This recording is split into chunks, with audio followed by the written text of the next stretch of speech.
हम देखते हैं कि मैनेजर जिसने मार्क के साथ मिलकर जेकब को मारा था, वो किसी को बता रहा होता है कि मेरी हार्वे बहुत अच्छी गुजरी, मैंने बहुत मजा किया पहली बार। और फिर उसके बाद वो वॉशरूम आता है जहां पर वही पंपकिन बास्केट पड़ी होती है और उसमें कॉर्न कैंडी होती है। उसे खाने लगता है और तभी वहां पर जेकब आ जाता है। उसका पेट चीरकर उसे बुरी तरह से मार डालता है, यानी उसने अपने एक मेंटर से बदला ले लिया था। उस जगह पर शरीफ भी आ जाता है और इन्वेस्टिगेशन करने लगता है। हर तरफ कैंडी बिखरी हुई थी। जब शेरिफ इन्वेस्टिगेशन करता है तो उसे पता चलता है कि उस रात जेकब को टॉर्चर करने वालों में से मैनेजर भी था। तो उसे पता नहीं क्यों ये शक होता है कि इसके पीछे जेकब का हाथ है। जेकब नहीं से मारा है। वहां पर माँ की फीमेल फ्रेंड भी होती है जो कि अपने बेस्ट फ्रेंड के साथ आई होती है। तो शरीफ उनको भी सब कुछ बताता है, जो कि जाकर माइक और उसके दोस्त को बताते हैं। माइक कहता है कि तो पॉसिबल नहीं है कि जेकब किसी का मर्डर कर सके। उसमें इतनी हिम्मत कहां से आई? उसमें अगर इतनी हिम्मत होती तो खुद को बचा लेता। और जहां तक बात रही मैनेजर के मर्डर की, तो हो सकता है उसकी किसी दुश्मन ने उसका मर्डर किया हो। जरूरी तो नहीं है कि जैक भी हो।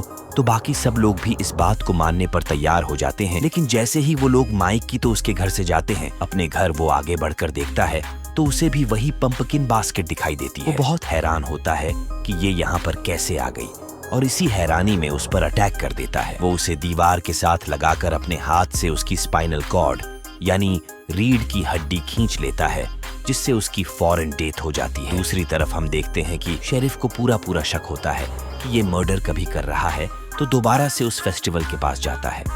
तो वो आगे से कहता है कि मैंने आपको बताया कि वो जख्मी था और मैंने उसे अपने घर रेस्ट करने के लिए भेजा है। जेकब के घर जाता है लेकिन उसे वहां पर चेकअप नहीं मिलता। जब उसके पेट के नीचे देखता है तो एक अजीब सी डेड बॉडी होती है जो कि बहुत पुरानी थी और वो जेकब की मदद की थी। लेकिन इस बॉडी का बाकी होने वाले मर्डर से कोई लेना देना नहीं था। शेरिफ खुद चेकअप की तलाश में निकल पड़ता है और अपने बेटे माइक से कहता है कि तुम घर में रहोगे, बाहर मत निकलना, खतरा है तुम्हारी जान को। शेरिफ इस वजह से शहर भर में होने वाले कार्निवल, फेस्टिवल और इवेंट्स को रोक देता है और कहता है कि सब अपने घरों में रहे। ये सुनकर सब लोग बहुत गुस्सा होते हैं।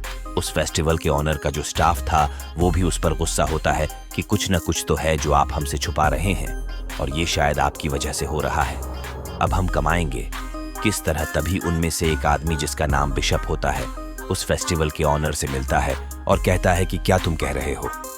ठीक है, तुम जो भी कहोगे मैं उस पर बिलीव कर लूंगा।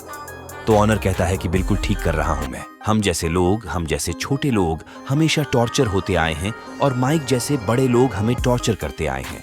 उनकी आदत बन चुकी है दूसरों को सताना और उनका दिल दुखाना। असल में माइक और उसके साथियों ने ही जेकब को मारा है। मैंने उसे जिंदा किया कि वो अपने मर्डर का बदला ले सके। तो आप मुझे बताएं क्या ये गलत बात है? ये बात उनके स्टाफ मेंबर्स के सामने भी आ जाती है और हो जाते हैं कि हम इस ऑनर का साथ देंगे क्योंकि सच कह रहा है। टॉर्चर करने वालों के खिलाफ उनके अगेंस्ट कोई ना कोई स्टेप तो लेना होगा। हम देखते हैं कि माँ की फीमेल फ्रेंड और उसका दोस्त एक जगह पर होते हैं। वो लड़की कुछ टाइम के लिए अंदर जाती है और जब बाहर आती है तो देखती है कि उसके दोस्त की डेड बॉडी पड़ी हुई है। उसे समझ नहीं आता कि क्या हो गया और इसी दौरान जेकब उसके पीछे आता है और उसकी जुबान भी खींच देता है, जिसकी वजह से वह भी मर जाती है। उसी टाइम शेरिफ भी उसी जगह पर आता है जहां पर वह फीमेल फ्रेंड और उसका दोस्त था, ये चेक करने के लिए कि क्या वह लोग ठीक है। और जब अंदर जाता है तो देखता है कि उन दोनों की डेड बॉडी पड़ी हुई है। वहां पर वह सारी बात समझ जाता है और फिर अपने बेटे को कॉल करता है और कहता है कि देखो, तुम्हारे दोस्त तो मारे जा चुके हैं, तुम मेरी बात मानो तो अपने घर के अंदर ही रहना, बाहर मत निकलना क्योंकि जेकब अब तुम्हें मारने वाला है। लेकिन माँ को गुस्सा आ जाता है और अपने घर से निकलता है और कार्निवल फेस्टिवल वाली जगह पर, ताकि वह वहां से पूछ सके कि आखिर मसला क्या है। लेकिन तभी उस घर का एक आदमी उसे मारकर बेहोश कर देता है। शरीर घर पहुंचता है और अपने बेटे को ढूंढता है तो वह उसे वहां पर नहीं मिलता। वह देखता है कि फेस्टिवल का ऑनर है, वहां पर उस पर गन पॉइंट कर लेता है और पूछता है कि मेरा बेटा कहां पर है। लेकिन तभी उसके पीछे से बिशप आता है और उस पर अटैक करके उसे बेहोश कर देता है। फिर वह आगे बढ़कर एक चाकू से उसका गला उसके जिस्म से अलग कर देता है, जिससे वह मारा जाता है। अब माइक को देखते हैं, जिसकी आंख खुलती है तो देखता है कि वह चेयर से बंधा हुआ है। उसके आसपास कोई भी नहीं है और वह हेल्पलेस है। तभी दूर से वह शेरिफ की गाड़ी को आते हुए देखता है, यानी उसके फादर की गाड़ी को। तो वह खुश हो जाता है कि मेरे फादर आ गए मुझे बचाने के लिए। लेकिन यह उसकी गलत फहमी थी, क्योंकि गाड़ी में तो उसका फादर था ही नहीं, बल्कि उसका सर गाड़ी के ऊपर था। कटा हुआ सर जिसे देखकर माइक रोने लगता है क्योंकि वह जानता था कि वह भी मारा जाएगा। उसके फादर जो नहीं रहे, कोई भी नहीं रहा। तभी आता है उसके सामने जो कि उसे बहुत बुरी तरह टॉर्चर करके मारने वाला था।